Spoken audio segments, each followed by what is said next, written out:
Si des gens écrivent, c'est parce que le monde est un acte de langage. La langue humaine est un outil de signifiance, de délivrance. Écrire, c'est dire. Dire, c'est soumettre la vie aux possibilités de l'intelligence. C'est faire du réel un lieu connu et fragile. La lecture est cette expérience qui nous permet de plier l'univers pour le mettre dans notre poche. Mesdames et messieurs, c'est à partir du mot qu'on fait de la réalité un fait d'esprit. C'est à partir du verbe que la vie devient une denrée émotionnelle. Sur ces entrefaites, la télévision Caraïbe a le plaisir de vous présenter Délivrez-vous, une émission du livre, une émission pour le livre, une émission par le livre. Allez, il y aura assez de bonheur pour tout le monde. Délivrez-vous, délivrez-vous. Mesdames et messieurs, bonsoir. C'est Délivrez-vous qui débarque sur vos écrans. Délivrez-vous priorise un concept. Nous faisons la promotion du livre, de la lecture, de la pensée complexe. Délivrez-vous à un projet, créer une république de lecteurs. À quoi des lecteurs, à quoi des liseurs, à quoi des penseurs, des intellectuels peuvent servir? Ils peuvent mobiliser leurs ressources mentales, ils peuvent mobiliser leurs forces cognitives pour basculer ce pays dans la modernité, pour créer une sphère commune de citoyenneté, pour créer une société de l'intelligence. Seule l'intelligence peut aider ce pays à toucher le développement. Aujourd'hui, nous allons explorer une toute autre forme d'intelligence. Une intelligence du corps, une intelligence de l'érotisme, une intelligence des relations humaines entre femmes et hommes qui sont des fois compliquées, une intelligence qui implique un déjà-là au sein de nos sociétés. Y a-t-il des femmes mariées en Haïti qui voient leur mari fréquenter de très jeunes femmes célibataires? Comment expliquer ces situations? Est-ce que les femmes du dehors, comment on va les appeler, est-ce que ces femmes peuvent proposer des plaisirs plus excitants, plus intenses, plus solennels que les épouses? Pareil à celle qui suit ma trace, cette émission sera consacrée au corps à corps interdit. Vous êtes sur la télévision Caraïbe, l'émission à 5 ans, Délivrez-vous. Je m'appelle D'Angelo Neyard. Voici la rubrique Temps Poème. Comment ne pas connaître Charles Baudelaire? Charles Baudelaire qui était dans les programmes officiels au baccalauréat. Le baccalauréat est première partie, comme on dit. Mais là, maintenant, on a le nouveau secondaire. J'espère que Baudelaire est toujours dans les programmes. Il faut arrêter de vivre Baudelaire comme un poète lié à une corvée académique, à une obligation de réussite scolaire. Il faut vivre Baudelaire pour la splendeur de ses poèmes. Je vais vous lire l'un de ses textes. La femme sauvage et la petite maîtresse. Vraiment, ma chère, vous me fatiguez sans mesure et sans pitié. On dirait, à vous entendre soupirer, que vous souffrez plus que les glaneuses sexagénaires et que les vieilles mendiantes qui ramassent des croûtes de pain à la porte des cabarets. Si au moins vos soupirs exprimaient le remords, ils vous feraient quelque honneur. Mais ils ne traduisent que la satiété du bien-être et l'accablement du repos. Et puis, vous ne cessez de vous répandre en paroles inutiles. Aimez-moi bien, j'en ai tant besoin. Consolez-moi par-ci, caressez-moi par-là. Tenez, je veux essayer de vous guérir. Nous en trouverons peut-être le moyen pour deux sols au milieu d'une fête et sans aller bien loin. Charles Baudelaire, l'un des meilleurs poètes francophones que je vous invite, mesdames et messieurs, à découvrir. Et donnez-vous cette chance dans votre vie. Donnez-vous ce plaisir dans votre vie. Tous les matins, lisez un poème. À la limite, à la sortie du travail, à la limite, avant de retrouver les bras de Morphée, lisez un poème. Explorez toutes les richesses du langage qui sont mises à profit dans chaque poème qui est un acte de langage réussi. Je vous laisse respirer. Mon invité est sur le plateau. Muriel Mishma, et elle a pris des risques énormes pour vous proposer un roman brûlant de désir, un roman rempli de corps à corps, un roman sexe interdit. Allez, respirez, à tout de suite. Si des gens écrivent, c'est parce que le monde est un acte de langage. La langue humaine est un outil de signifiance, de délivrance. Écrire, c'est dire. Dire, c'est soumettre la vie aux possibilités de l'intelligence. C'est faire du réel un lieu connu et fragile. La lecture est cette expérience qui nous permet de plier l'univers pour le mettre dans notre poche. Mesdames et messieurs, c'est à partir du mot qu'on fait de la réalité un fait d'esprit. C'est à partir du verbe que la vie devient une denrée émotionnelle. Sur ces entrefaites, la télévision Caraïbe a le plaisir de vous présenter Délivrez-vous, une émission du livre, une émission pour le livre, une émission par le livre. Allez, il y aura assez de bonheur pour tout le monde. Délivrez-vous, délivrez-vous. Délivrez-vous, damoiseaux, damoiselles, chers amis du bonheur. J'hésite de faire du rentre-dedans avec vous. Je ne vous présente pas le nœud gordien du livre.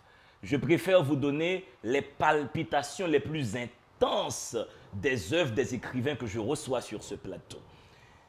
Qu'est-ce que Madame Muriel Mishma a fait? Il cadençait d'un téton à l'autre, tout en prenant le temps de les sucer avec délicatesse.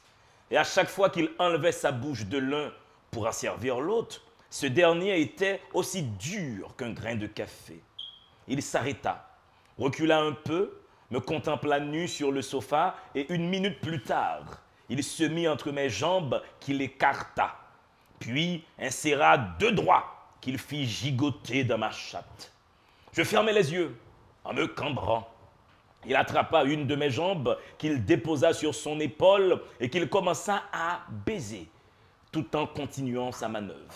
Malgré mes gémissements, il a tout de suite remarqué que je n'étais pas vaginal. Il se leva, s'agenouilla devant le sofa, écarta délibérément mes jambes et plongea sa tête dans le compas de mes cuisses.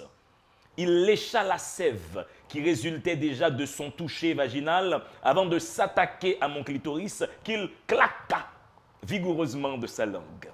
Je me laissai flotter sur ce petit nuage d'ivresse en lui caressant les cheveux. Mes jambes, tantôt bien écartées, tantôt resserrées contre sa tête, je sentais déjà la jouissance me parcourir les orteils jusqu'à mon bas-ventre. J'explosai dans sa bouche avant de refermer les jambes quelques secondes. Il tira l'étui argenté de la poche de son pantalon, défit l'emballage, enfila le préservatif, rouvrit mes jambes, puis me pénétra de son membre bien dur. Mesdames et messieurs, délivrez-vous, reçoit Muriel Mishma, pareil à celle qui suit ma trace. Que va-t-il se passer sur ce plateau? Allez savoir, laissez donc la liberté au corps d'improviser leurs histoires. Mademoiselle Mishma, bienvenue à Délivrez-vous.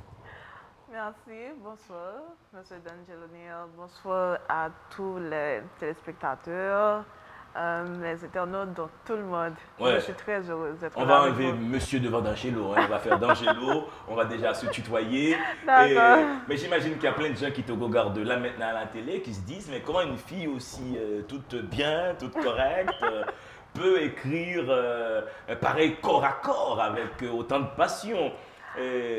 Comment tu fais la différence entre Mishma qui est devant nous sur le plateau, qui est toute gentille, et la Mishma écrivaine qui nous place dans un monde compliqué érotiquement?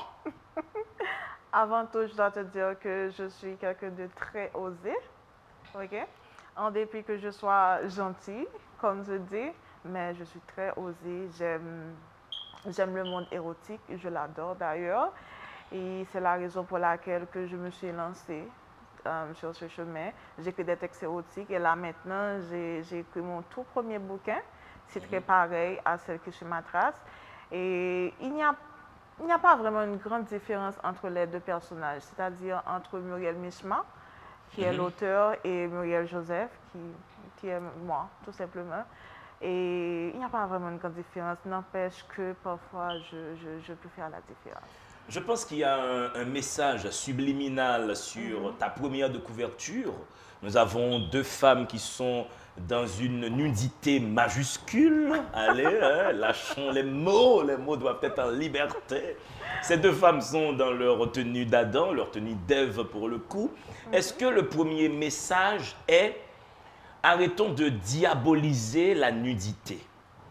Non seulement cela, et en plus, comme je viens de te le dire, comme une personne osée, je voulais que justement que cette page de couverture soit très osée.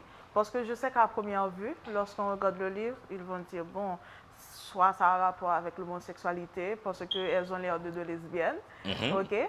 Mais je me suis dit qu'étant donné que ce sont deux maîtresses qui racontent leur vie privée, disons, leur vie avec des hommes mariés, elles se mettent à nu, en quelque sorte. Donc, pourquoi ne pas utiliser la photo de deux femmes nues? C'est ainsi. Et en plus, je pense qu'il est temps aussi que les Haïtiens apprennent à s'habituer, en quelque sorte, avec certaines choses. Ok, regardez la photo de deux femmes nues. Ok, d'accord. Parce que, et bon, tu sais comment sont les choses.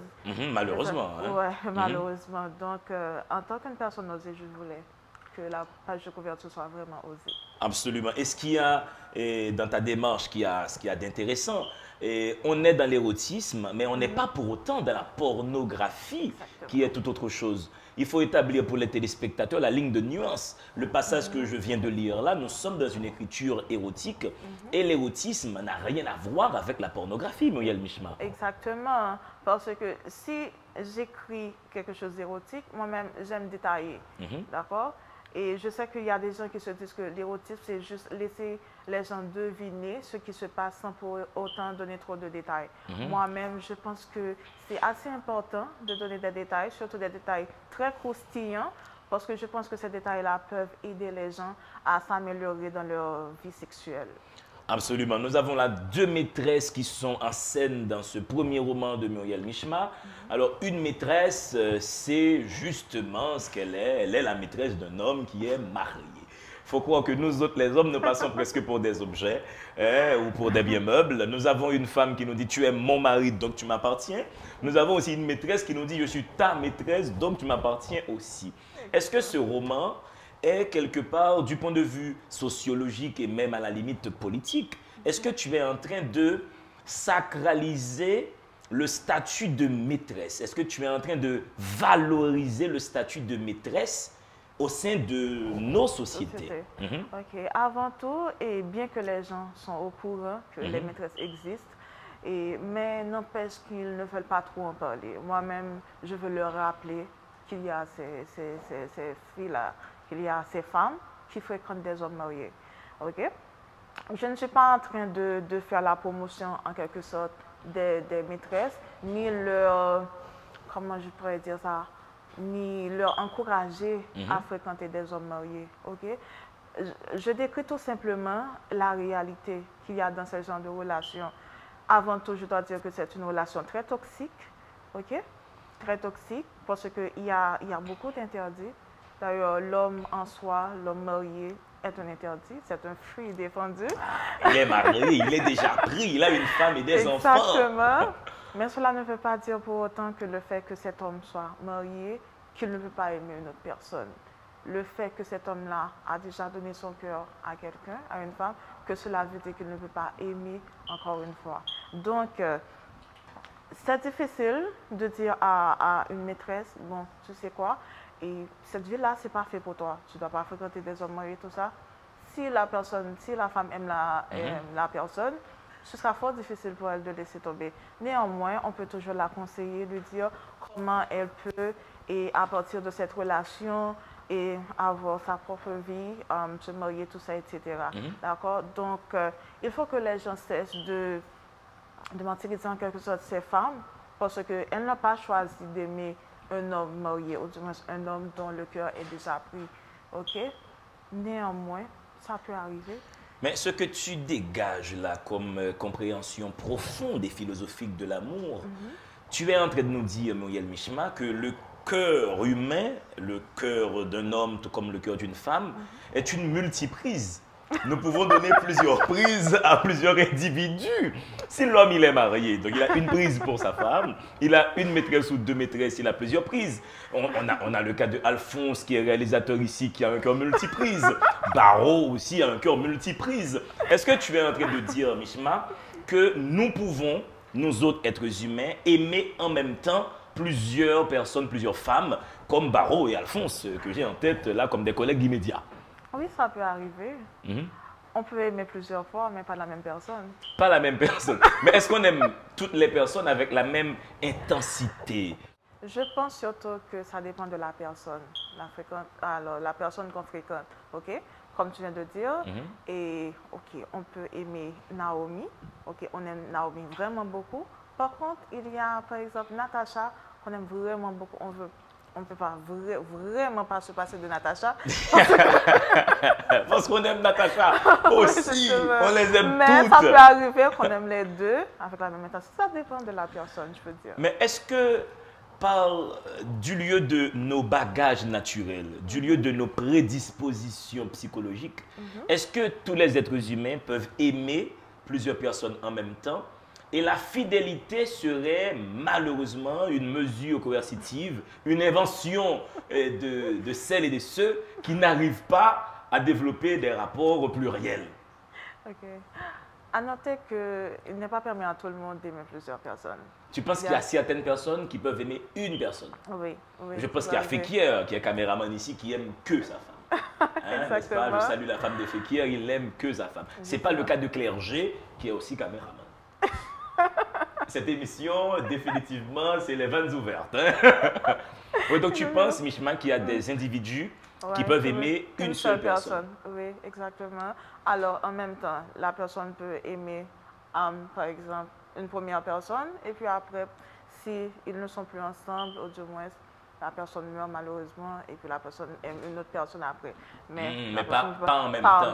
Il y a des gens, ça dépend peut-être de ce que j'appelle, effectivement avec mes amis, la nature profonde de la personne. Peut-être qu'il y a des gens, leur nature profonde leur permet d'aimer plusieurs personnes en même temps. Il y a d'autres individus qui aiment une personne et ça leur suffit. Oui, ça m'est arrivé avec quelqu'un. Raconte-moi ça. Ça t'est arrivé, dis donc. Oui, exactement. On se fréquentait, ok. Mais comment s'appelle cet homme? Comment s'appelle cet homme? Il s'appelle Emmanuel. Emmanuel, je te salue. Tu as eu le privilège d'être aimé que par Muriel Mishma. Salut Emmanuel.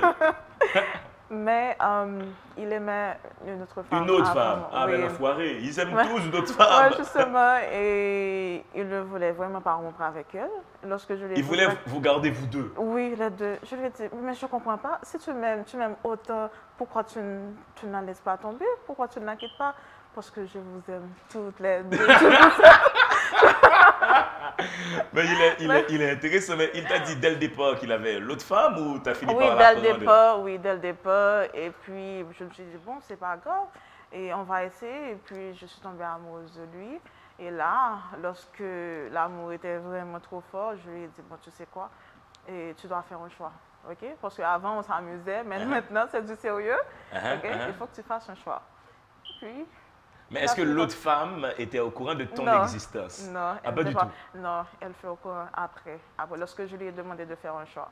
Ah, mais il était marié ou c'était déjà une relation ouverte qu'il avait? Non, il n'était pas marié. Mais si ça se trouve, j'ai une amie étrangère qui m'a dit une fois, mais que dis-je à la télévision, c'est mon ex-femme qui m'a dit « L'infidélité est un sport national de ton pays !»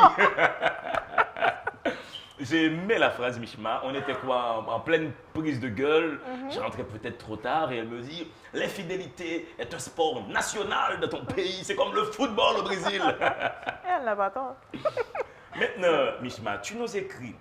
Ces violents coups de rein me secouèrent tellement qu'il me fut impossible de m'accrocher à quoi que ce soit. Sur les violents coups de rein, Mishma, est-ce que certaines fois on tombe amoureux vu la qualité des coups de rein? Est-ce que les coups de rein participent à créer de l'amour? Oui, bien sûr. Les coups de rein sont très importants. Donc toi, tu n'es pas fan de l'amour platonique, on se regarde dans les yeux, on se rebat dans les balles. D'ailleurs, c'est la raison pour laquelle que j'ai écrit ce livre très détaillé, avec des détails vraiment croustillants, afin que les couples puissent mettre un petit peu de piment, je peux dire, dans leur vie de couple. OK? Ouais. Parce qu'il y a des choses à faire, il y a des petits trucs cochons qu'il faut faire. Carrément, oui, il faut innover, quoi. Il faut à chaque fois et chercher d'autres trucs afin que la relation ne soit pas bon, monotone, carrément. Justement.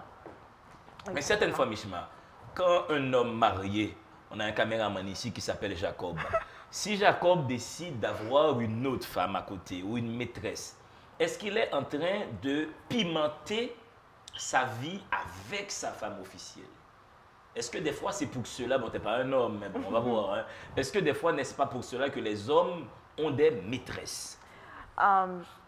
Parfois, alors, dépendamment de moi, ok, je ne vais pas parler comme si c'est quelque chose que j'inflige à tout le monde, mais c'est selon moi, ok? Selon moi, un homme marié peut fréquenter une autre femme, soit parce que sa femme peut ne pas vouloir faire certaines choses, ok?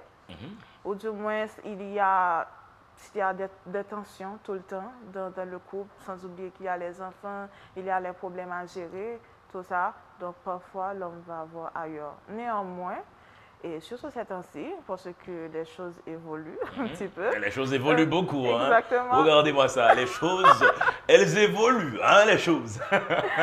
Les hommes peuvent s'épanouir avec leur femme, dépendamment de la femme, quoi. Si la femme est aussi update. Ouais, j'aime beaucoup le mot update dans ce sens-là. Est-ce que le meilleur ordre social, le meilleur ordre des choses ne serait pas qu'un homme puisse sortir avec plusieurs femmes en même temps? Qu'il soit avec sa femme, sa maîtresse, d'autres maîtresses, il est avec 3 femmes, 4 femmes en même temps. Est-ce que l'idéal ne serait pas ça? Ce serait super, mais malheureusement, les femmes haïtiennes ne sont pas prêtes. C'est vrai que les femmes sont très jalouses. Exactement. Regarde-moi ce que ta maîtresse, elle fait. La première chose qui m'avait dérangé pendant l'acte, c'était de voir sa main se crisper à la mienne alors qu'il portait son alliance. Mesdames et messieurs, je reçois sur ce plateau Muriel Mishma. Pareil à celle qui suit ma trace, c'est un roman puissant érotiquement. C'est un roman avec une force de caractère intense qui campe le statut de maîtresse au sein de nos sociétés. Si nous prenons l'habitude de prendre nos douches en étant totalement nus, il ne faut pas se cacher le nombril. Hein? Si nous avons bien tout tourné, il faut ne pas cacher le nombril. Nous sommes dans une société où les hommes mariés fréquentent des maîtresses, ont des maîtresses. La littérature a ça comme travail à faire, c'est d'exposer devant nos yeux les réalités au sein desquelles nous nous baignons. Faut-il qu'il y ait toujours des maîtresses? Ça, on ne le sait pas. Faut-il que les hommes mariés continuent à tromper leurs femmes? Ça, on ne le sait pas. Faut-il que les femmes mariées arrêtent de tromper leurs époux? Ça, on ne le sait pas. Faut-il une société du polyamour où tout le monde peut légitimement aimer plusieurs personnes en même temps? Ça, on ne le sait pas. Gardons bonheur, délivrez-vous. On revient après cette pause. Respirez. Si des gens écrivent, c'est parce que le monde est un acte de langage. La langue humaine est un outil de signifiance, de délivrance. Écrire, c'est dire. Dire, c'est soumettre la vie aux possibilités de l'intelligence. C'est faire du réel un lieu connu et fragile. La lecture est cette expérience qui nous permet de plier l'univers pour le mettre dans notre poche. Mesdames et messieurs, c'est à partir du mot qu'on fait de la réalité un fait d'esprit. C'est à partir du verbe que la vie devient une denrée émotionnelle. Sur ces entrefaites, la télévision Caraïbe a le plaisir de vous présenter Délivrez-vous, une émission du livre, une émission pour le livre, une émission par le livre. Allez, il y aura assez de bonheur pour tout le monde. Délivrez-vous, délivrez-vous. Mesdames et messieurs, vous suivez l'émission Délivrez-vous. Délivrez-vous, une émission du livre, une émission pour le livre, une émission par le livre, une émission qui est instituée pour alimenter chez vous le plaisir du texte. Il y a une chose à comprendre, mesdames et messieurs, sur chaque livre est comme un match de football. Chaque livre est comme un match de basketball, c'est-à-dire un livre est une source de loisirs, un plaisir sain, S-A-I-N, pour l'esprit, un plaisir sain pour le corps en règle générale. Aujourd'hui, je reçois justement, en parlant de corps, Muriel Mishma qui met en scène des corps dans des relations interdites. Il y a dans ce pays, il y a partout dans le monde des relations polygames, on va dire. Il y a des hommes mariés qui fréquentent des femmes et à côté de leurs relations officielles. Ces femmes-là, on les appelle des maîtresses. Dieu seul sait combien d'hommes qui regardent maintenant cette émission avec une maîtresse à côté d'eux. Messieurs, permettez que je vous dise que Jésus revient bientôt. C'est une blague, hein, entre nous, que ceci soit établi. Mais retournons au principe des maîtresses, Mishma.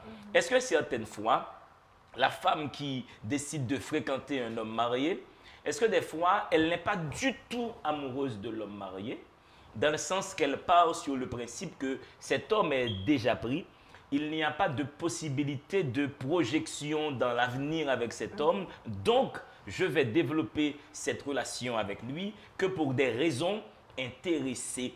J'entends par là une jeune femme de 22 ans, de 20 ans, qui fréquente un homme marié de 50 ans pour que celui-ci prenne soin d'elle. On est là pour payer le loyer, acheter le téléphone, payer les cours. Comment tu perçois ce côté pervers dans les relations entre maîtresse et homme marié? Oui, à première vue, c'est ce que les gens voient lorsque une femme décide de fréquenter un homme marié. Ils disent toujours que bon, c'est pour l'argent, quoi. C'est afin que l'homme puisse et se charger de tout. Et néanmoins, dans ce livre, j'ai mis l'accent sur les femmes qui tombent réellement amoureuses en effet, d'un homme des marié, hommes mariés. sans pour autant, sans que ce soit de façon intéressée. Okay? C'est ça qui est intéressant. Là, tu donnes une humanité aux maîtresses. Tu donnes aux maîtresses, du moins tu mets en avant leur capacité d'aimer. Exactement. Exactement. Donc, parce que je sais que, ok, d'accord, dès qu'on voit maîtresse, ah, ok, d'accord, c'est pour son argent, etc. Mais là, c'est différent. Là, les deux femmes aiment vraiment ces hommes mariés. Là, tu es en train de procéder à une rééducation de la perception du commun des mortels, du commun des Haïtiens. Très souvent, on présuppose, on va dire une prostituée par exemple, une femme qui est dans le commerce du sexe, eh bien, elle peut aimer. Il y a des clients qu'elle aime, elle a peut-être un homme dans sa vie qu'elle aime, elle ne vit pas sa sexualité que sur une base intéressée. Exactement. Mais ce qui est douloureux aussi dans ton travail, quand ces femmes-là, ces maîtresses-là tombent amoureuses, c'est difficile à vivre parce que l'homme ne va pas laisser son mari, quoi, oui, c'est sa femme. C'est la raison pour laquelle au départ, je dis que ces relations-là sont très toxiques. Ouais. Toxiques parce qu'on aimerait en sortir, mais on aime la personne et c'est difficile. C'est difficile de rompre lorsqu'on aime la personne. Okay? Mais en même temps, on ne peut pas faire de projection avec cette personne-là.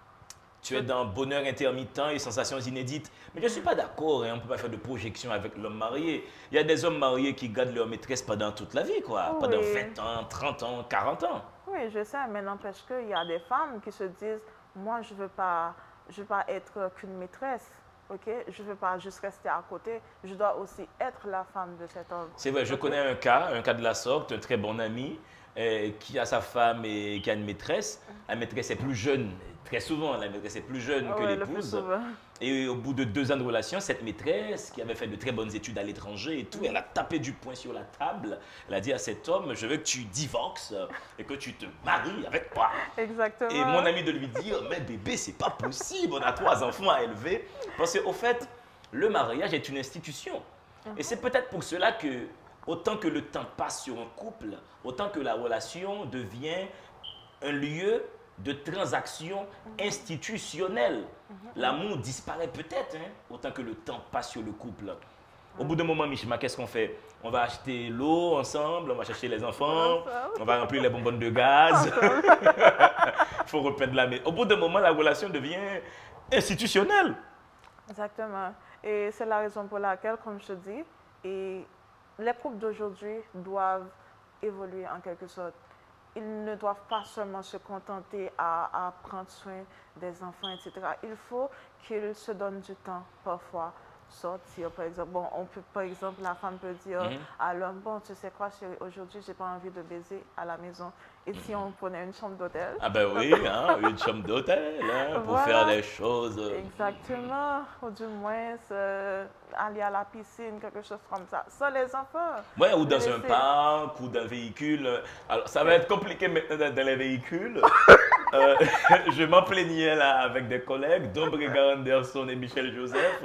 Ça va être plus compliqué dans les véhicules, plus de vitres teintées. Donc, beaucoup sont très tristes, Oh oui, beaucoup se malheureusement. plaignent. Oh, cette histoire de kidnapping m'empêche de garder ma chambre d'hôtel mouvante, qui était donc le véhicule. Donc, messieurs, c'est fini. Les chambres d'hôtel sur 4 roues motrices, c'est fini. Il faudra payer les chambres d'hôtel maintenant. Alphonse, réalisateur, ce message est pour toi. C'est bien dommage, franchement, c'est bien dommage. C'est dommage, hein? Ouais. Tu, J'aimerais mieux. Bon, faut pas en rajouter une couche.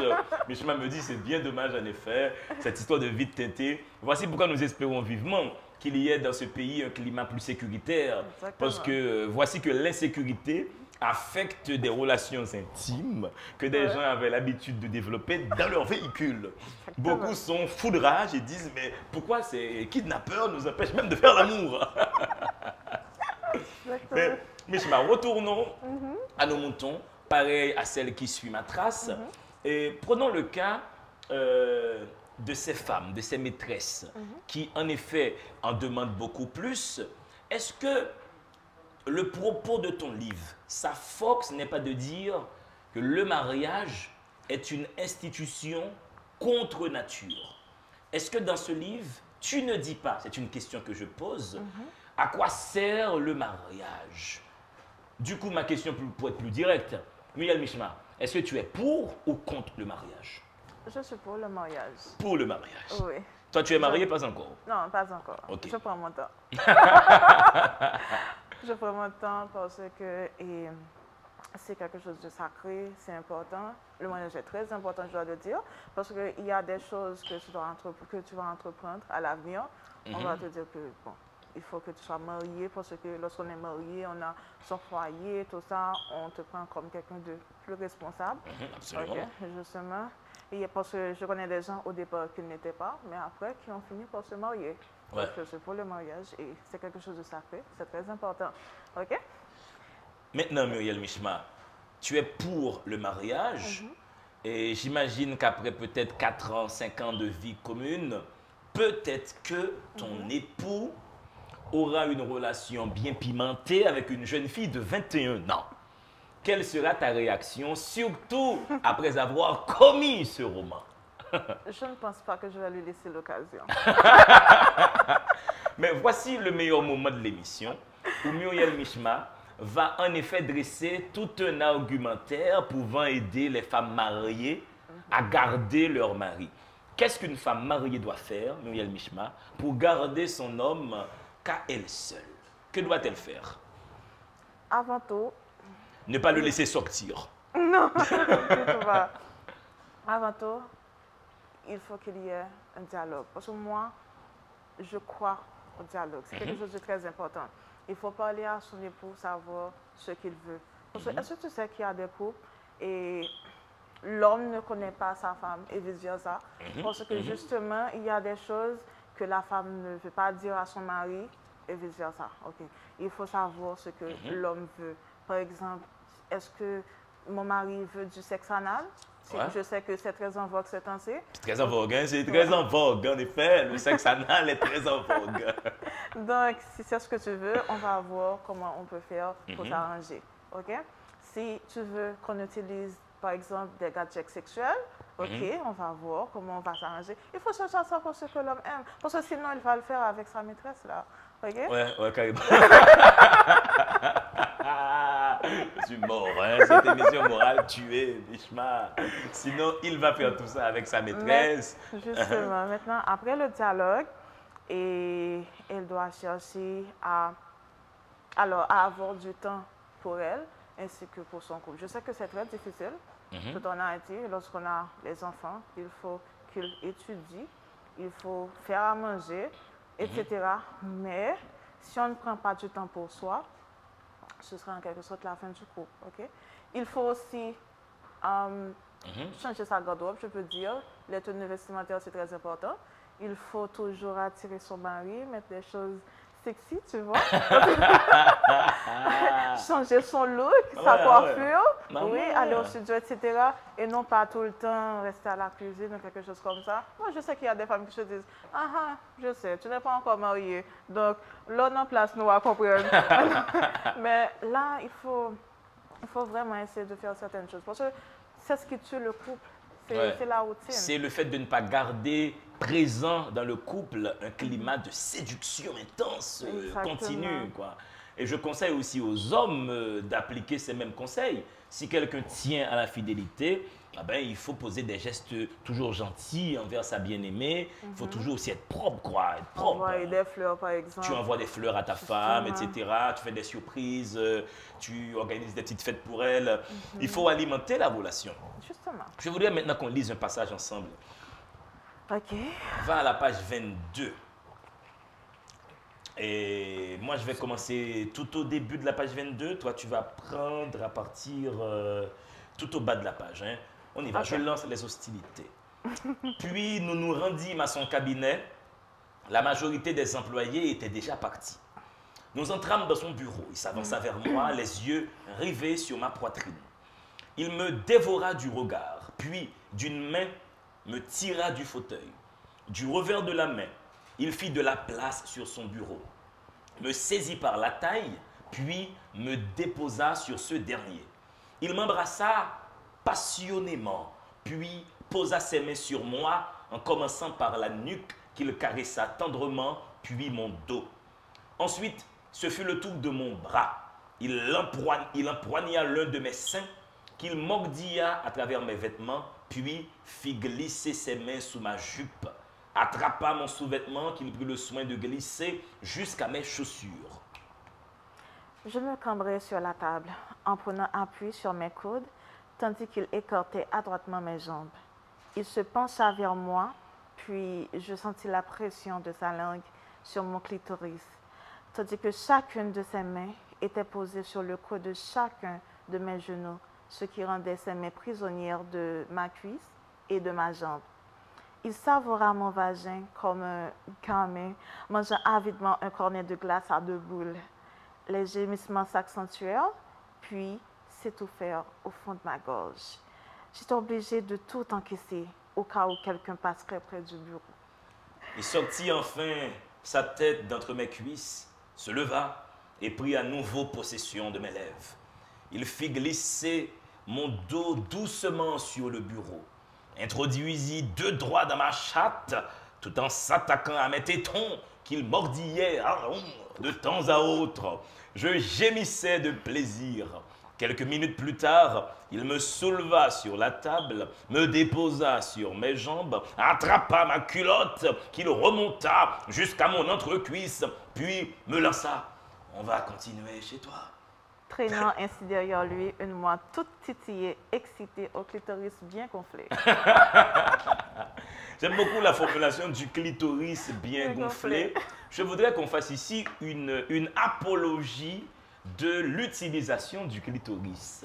Madame Mishma, mademoiselle Muriel Mishma, pourquoi le clitoris est-il autant important comme organe dans le corps féminin?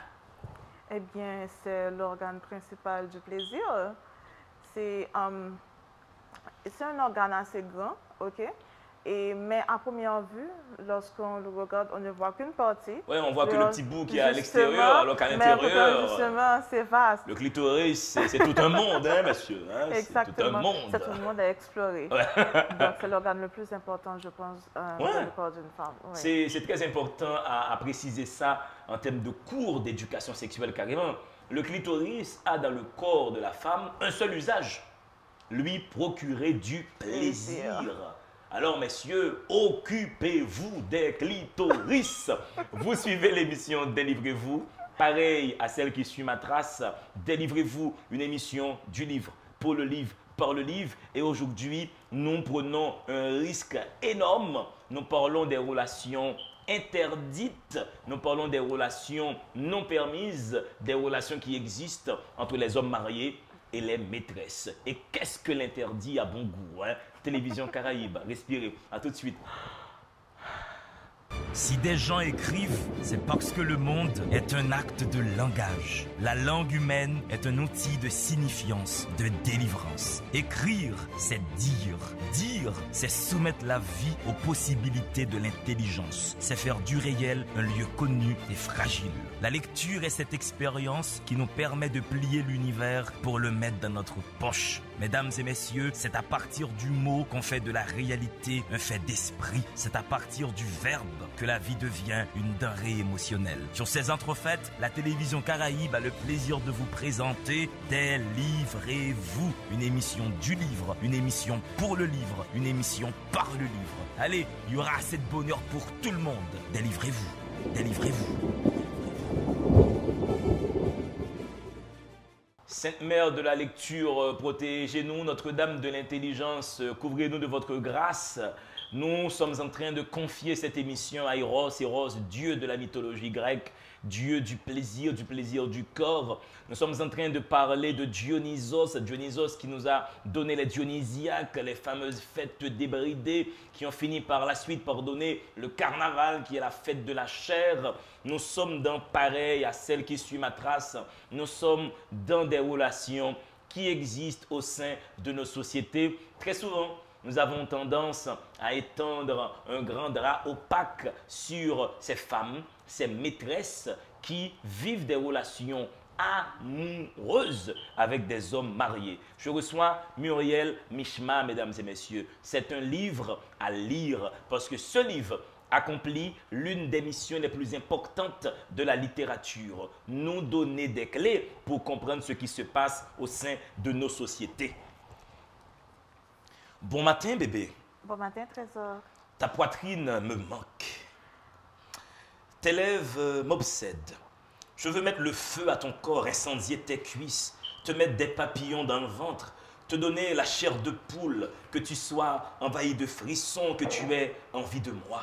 Oh mon Dieu, arrête, s'il te plaît, sinon je risque de mouiller ma culotte. Envie de découvrir tes secrets, Rebecca.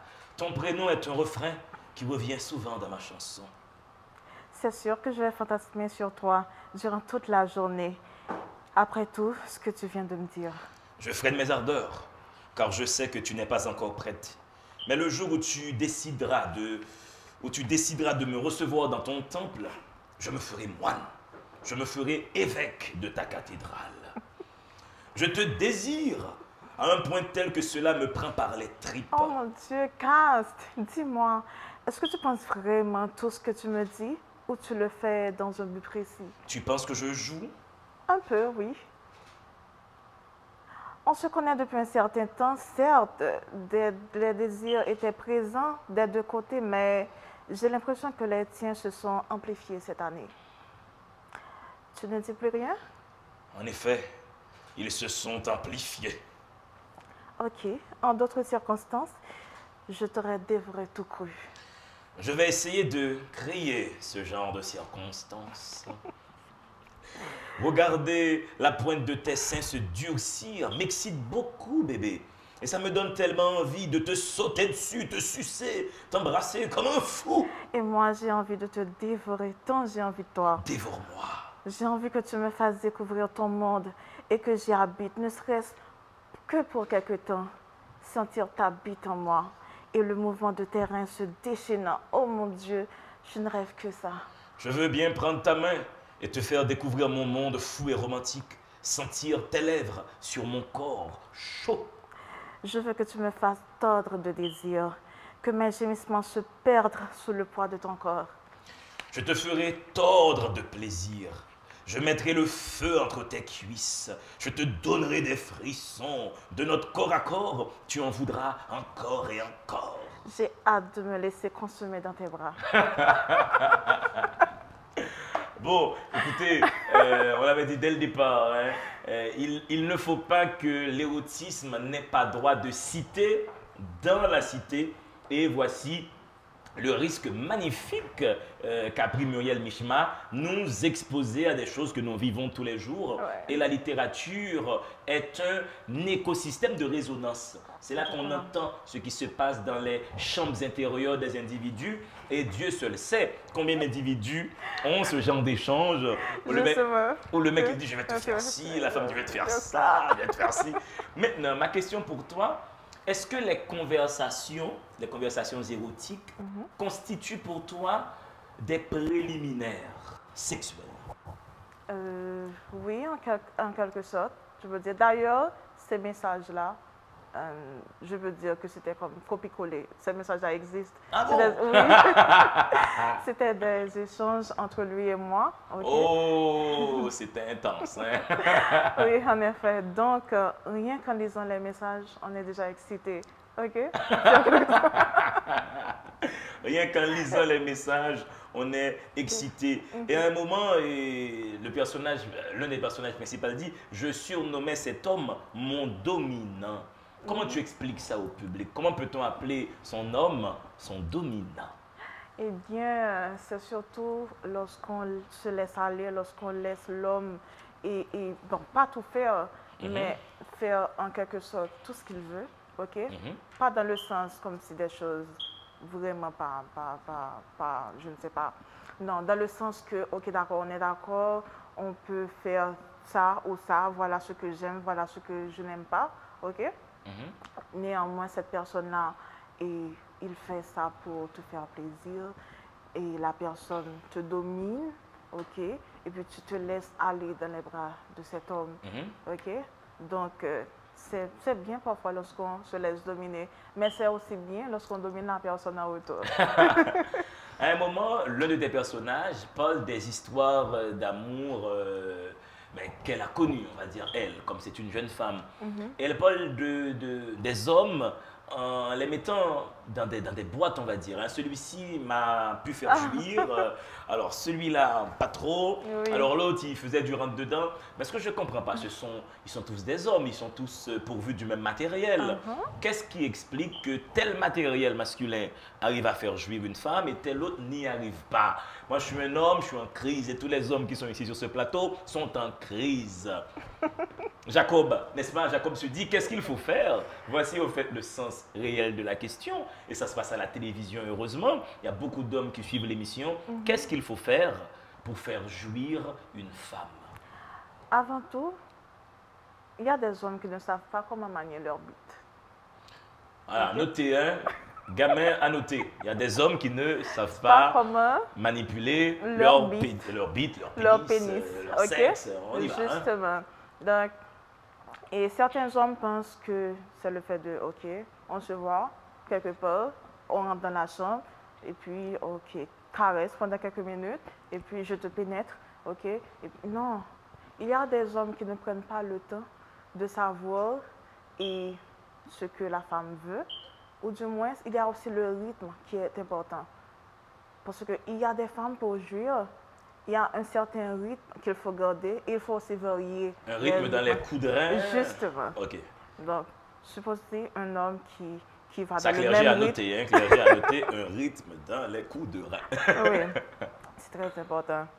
Il faut savoir aussi. Mais quand tu dis un rythme lent, un rythme moyen, accéléré, comment il faut y aller? Ça va dépendre. Ça va parce que la femme va s'exprimer pendant que tu es en train de le faire. Okay. Là, en la regardant, ou du moins en la questionnant, on va savoir quand accélérer, quand ralentir. Et il y a aussi les changements de position qui sont très importants. Les changements de position sont importants. Hein, monsieur, vous notez, c'est une jeune femme qui prend la parole, les changements de position sont importants. Hein, qu'on m'arrête la position du missionnaire qui dure 1 heure. Par exemple, je connais certains hommes, ils changent de position trop rapidement. Ils ne prennent pas le temps pour voir, ok, est-ce qu'elle aime cette position? Est-ce que je peux continuer, par exemple, pendant 2 minutes, tout ça? Non. Ok, il commence là, ok, 2 secondes, 5 secondes. Allez, là, il va être missionnaire, la broue est enflammée, hein, on y va, la position d'Andromaque. Hein. Oui, ce n'est pas le fait de changer de position tout le temps. L'important, c'est oui, il faut changer de position, mais il faut qu'il y ait un rythme à tout ça. Okay. À un moment, ton personnage, vas-y, je te coupe pas, je ne te coupe pas. Je n'oserais pas te couper. Justement, tu t'imagines, En changeant comme ça de temps en temps de position, dans un intervalle vraiment très limité, il se peut que la femme ne juge pas. Supposons que la femme s'attendait à jouir, par exemple moi, je peux jouir dans la position du missionnaire, ok? Et que la personne continue, et puis je m'attends, je me concentre, je vais jouir, et puis là, ok, back shot. Oh. Ah ben bravo, bravo, bravo. On prend son temps, hein? On prend son temps, messieurs, vous n'êtes pas pressés. La relation sexuelle n'est pas un TGV, c'est pas un train à grande vitesse. Hein? On prend son temps. Hein? Que l'équipe technique de la télé l'écoute, que tous les hommes qui regardent cette émission écoutent, on prend son temps dans les positions. Exactement. Et on suit aussi le tempérament sexuel de la femme durant l'acte. On observe si elle est contente, si elle est satisfaite. Et il y a des hommes aussi, pour eux, leur satisfaction, c'est quand la femme dit « Ok, j'en peux plus. » Non, non, non. Parce que parfois, la femme n'en peut plus vraiment. Il faut prendre des pauses. C'est pas le fait de passer Ton personnage a parlé de ça, une heure de temps, ok, une heure de temps à le faire, c'est pas ça. Ton personnage a connu justement un homme qui, dans sa tête, faire jouir une femme dépendait de la durée. Oui. Moi, je connais des hommes qui prennent des produits, des stimulants, hein, la fameuse purée de pois, messieurs. Hein, la purée de pois, hein, il y en a. Hein, parlons peu, parlons bien. Le stoud, parlons peu, parlons bien. Hein, il y a des mecs qui utilisent plein de produits. J'ai même un cousin, j'ose le dire à la télévision, qui me dit qu'il prend du clairin blanc. Il met du pain à tremper dans son clairin blanc, il laisse ça dormir et le lendemain, il consomme ça. Je salue mon cousin Jimmy, Jimmy Néa, qui m'a raconté cette recette qui justifierait l'endurance. Donc, d'après ton personnage dans le livre, et ce que tu me dis là, c'est pas l'endurance, c'est pas une heure de rapport sexuel qui va faire jouir une femme. Non, ce n'est pas le cas. Mais j'ai l'impression, au risque que je me trompe, Mishma, j'espère être démenti, j'ai l'impression que la jouissance sexuelle d'une femme dépend de son engagement émotionnel dans la relation. Oui. J'ai l'impression qu'il faut qu'elle soit un tant soit peu amoureuse. Sinon, tu peux être le meilleur baiseur de tous les temps. Elle ne jouit pas parce qu'elle ne t'aime pas. Comment tu vis ça, toi? Parce que pour nous, les hommes, on n'a pas forcément besoin d'aimer une femme hein, pour jouir. Hein. La pénétration physiologique, nous, on y va. Hein. Ouais. Mais pour vous, les femmes, il me semble qu'il y a le facteur amour qui intervient. Oui, c'est différent. Même si ce n'est pas de l'amour, mais au moins de l'affection. Ouais. Il faut qu'on tolère cette personne-là, plus ou moins. Ok? Parce que imaginez quelqu'un qu'on n'aime pas ou qu'on ne tolère pas. Bon, il y a des femmes qui le font pour l'argent. Donc, ça, c'est différent. Mais si on fréquente une personne, si tu n'aimes pas la personne, ce n'est pas la peine de faire ça avec cette personne. Ouais. Rien ne t'y oblige. Okay? Par exemple, je connais des femmes et il y a quelqu'un qui m'avait dit qu'il y a des femmes qui ne peuvent tout simplement pas refuser, ou du moins dire non à un homme. Tu n'en as pas envie, tu n'en as pas envie. Ne le fais pas. Ok, donc comment est-ce que tu vas des fois, c'est pour des besoins économiques. Ouais. Et c'est dommage, malheureusement, qu'il y ait cette situation de précarité économique qui pousse des femmes à avoir des relations sexuelles, certaines fois avec des hommes, et pour lesquels elles n'ont aucune tendresse. Exactement.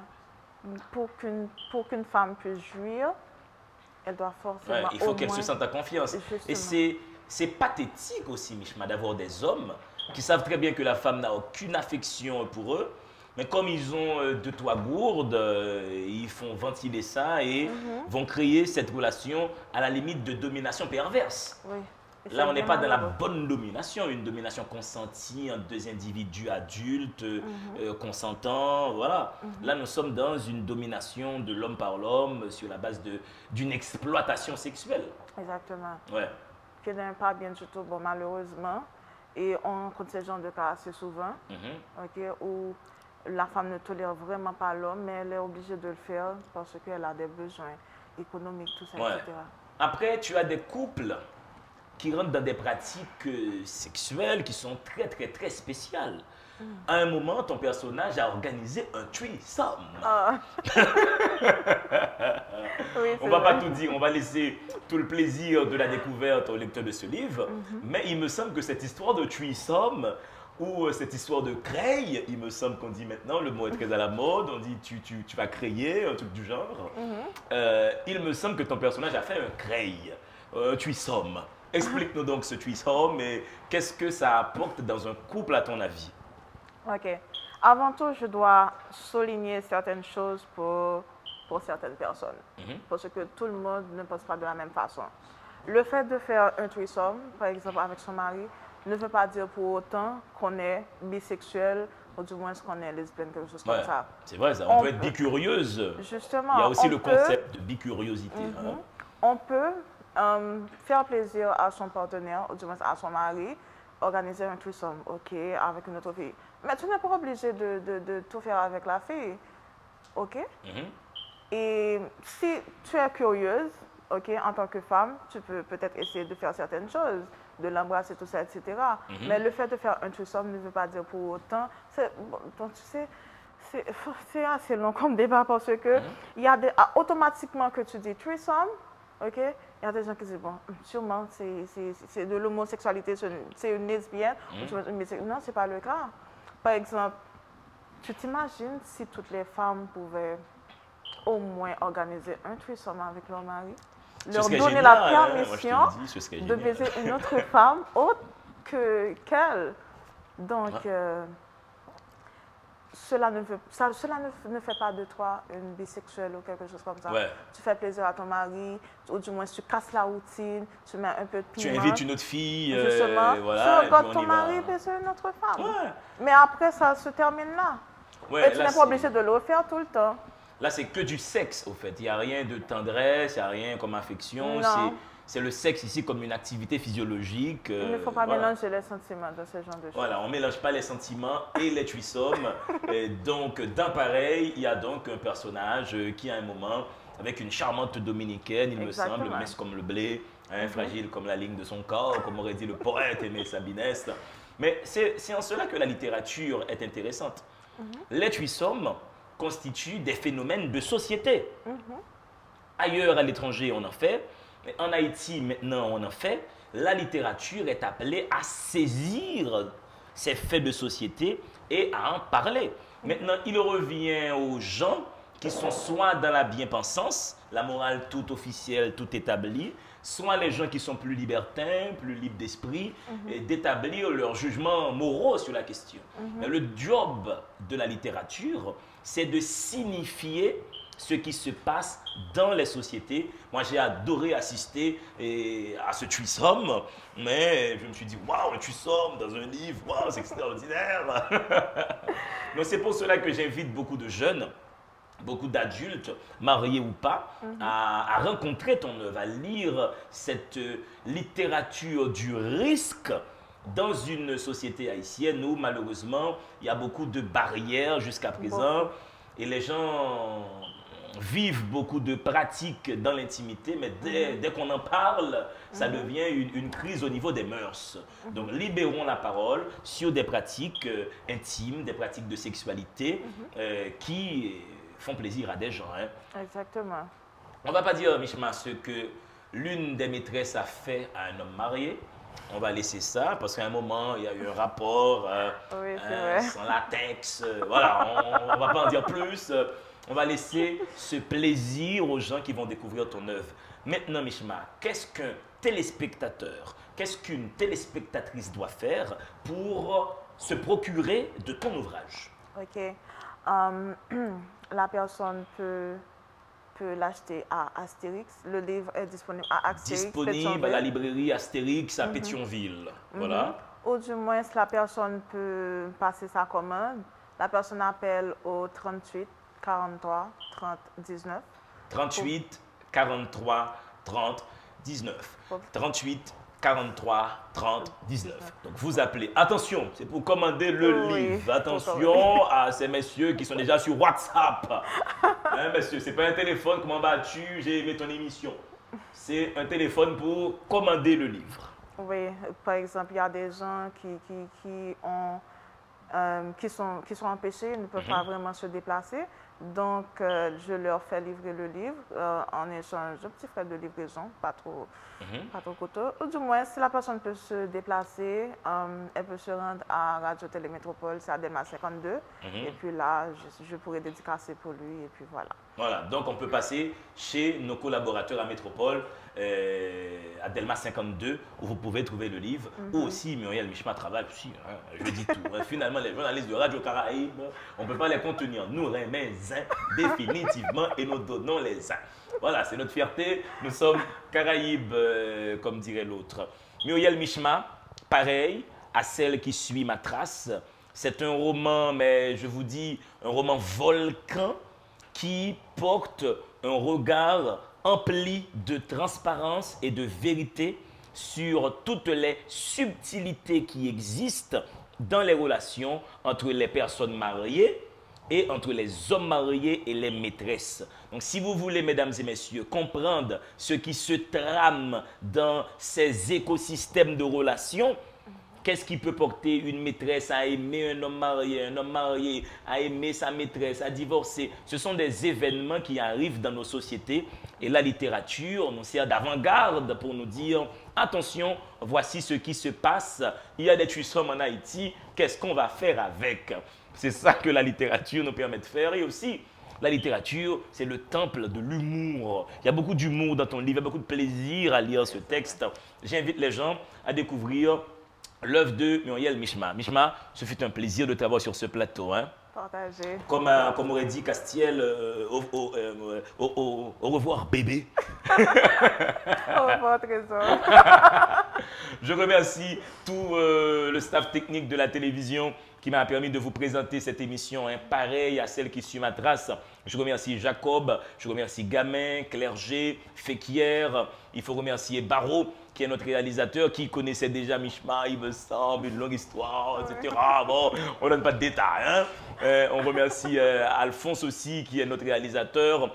Spencer qui fait des photos, Jimmy qui fait le montage, Greg Bull qui est dans le son. Et Jacob, c'est vraiment un gros groupe qui nous permet de vous présenter cette émission. Je remercie Castor Chtanoubi qui a pu me conduire ici pour que cette émission soit sur vos écrans. Je vous dis, mesdames et messieurs, gardons bonheur, faites l'amour, pas la guerre. Et dites-vous que chaque livre est une source de plaisir intense. J'ai oublié un collègue. Quel collègue j'ai oublié, messieurs? Il faut que je salue mes collègues. Clergé, j'ai oublié. Jacob, qui? La sécurité. Ah. Bon, nous sommes en fin d'émission. Voilà, hein, ça part vraiment dans tous les sens. L'ambiance était telle, mais l'information à retenir, c'est que c'est Jean-Max quand même. Hein, Jean-Max qui fait 1m85 de muscles et de force et de présence. Hein, l'agent de police Jean-Max qui est aussi avec nous. Et ce livre, j'ai failli oublier, tiens, a été déposé à la Bibliothèque nationale d'Haïti. Qu'est-ce que la Bibliothèque nationale d'Haïti? C'est un établissement qui contient toute la connaissance produite en Haïti. Donc, si vous voulez avoir accès à tous les savoirs qui sont produits en Haïti, tous ces savoirs sont disponibles à la Bibliothèque nationale d'Haïti qui est au 193 de la rue du Centre. On est là, on vous attend. Le directeur général est mon ami. Il nous reçoit toujours avec beaucoup de sympathie, avec beaucoup d'honneur. Mesdames et messieurs, faites l'amour, pas la guerre. Continuez à lire. Lisez les livres qui correspondent à vos champs d'intérêt. Ça n'existe pas un être humain qui n'aime pas lire, parce que chaque livre est une source de plaisir et tous les êtres humains agissent constamment pour se faire plaisir. Donc, découvrez les livres qui vous font plaisir. Quand vous tombez sur un écrivain et vous ne l'aimez pas, ce n'est pas la lecture que vous n'aimez pas, c'est ce livre-là que vous n'aimez pas. Il faut trouver les livres qui correspondent à vos secteurs d'activité, à vos champs d'intérêt et faites-vous plaisir. Faites l'amour, pas la guerre, gardons le bonheur. Dans le monde, il doit y avoir deux êtres, des livres et vous.